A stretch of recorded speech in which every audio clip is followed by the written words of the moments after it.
Greetings everybody, Dr. Anna Mock-Ward here from Officiate My Wedding. In today's video blog, we're going to discuss the 12 common cruise terms for the newbie. Now, I typically discuss, wedding themes and concepts in time management for my couples. But in my wedding yesterday, my couple asked me that they wanted to go on a honeymoon but did not want to incorporate the train or an airplane. So I did suggest a cruise, as even though we do live up here in PA, we do have a port that's fairly close to us in Baltimore, Maryland.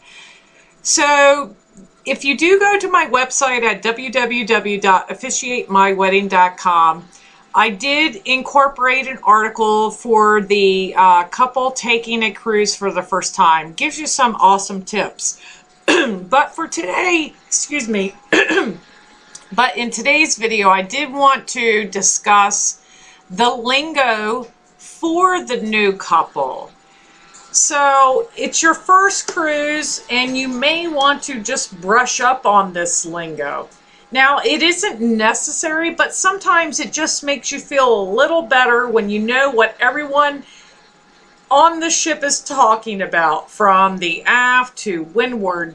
But don't worry, I'll get you covered in these 12 lingos here. So, lingo number 1 is the bow. Now, this is the term that refers to the very front of a ship. Now think about that famous movie Titanic, in the scene where Leonardo DiCaprio shouts, "I'm the king of the world." This is where you will be if you're standing. Lingo number 2 is the stern. This basically is the back of your boat or the ship.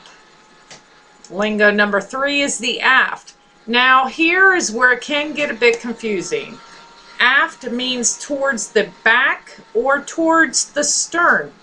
So the stern is the place, which is a noun, and aft is a description or a direction. For an example, the sailor is at the stern, or the sailor was told to stow the luggage aft, just to give you some insight there. Lingo number 4 is gangway. This is the bridge that passengers will walk onto to get upon the ship when they first arrive, as you see here in the picture on the left. Now, in the movies, back in the old days, pirates were often depicted as having a shorter version and demanding that people walk the gangplank. As you see here, this poor pirate getting ready to go overboard. Lingo number 5 is the bridge. Now, you're wondering, why didn't they just call the gangway a bridge? Well, simply put, the bridge is the name for the captain's area. It's the place where he and his crew will take care of all the navigational aspects of the cruise ship. His or her cockpit, so to speak, as you see here. Lingo number 6, embark, disembark. Chances are you will get on and off the ship many times throughout the duration of your cruise. The proper terminology is to embark, which means get on, or to disembark, to get off. Lingo number 7 is the fluke. Usually a fluke is known as chance happening or something good that happens by accident. On a cruise ship, however, a fluke means something much different. It is the point of an anchor that catches the ground when the anchor is deployed. In particular, the pointy tips on each arm, as you see here in this picture. Lingo number 8 is the port. This means the left side of the ship as you face forward towards the bow. An example, we docked at the port in Mexico. Lingo number 9 is the starboard.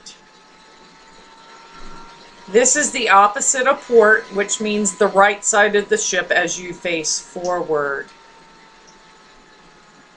Lingo number 10 is the leeward. Now here's where it gets confusing to land lubbers again. Leeward is the side of the ship that is facing away from the wind. It could be port or starboard. All depends on the wind.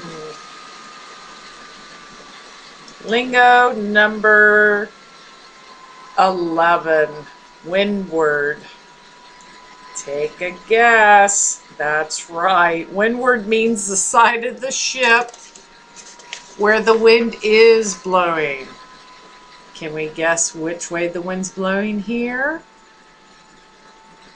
And finally, we have lingo number 12, knots. Now, this is not referring to the knots on a rope, but rather the speed at which your cruise ship is traveling. The proper mathematical definition is how many nautical miles a ship can travel in an hour.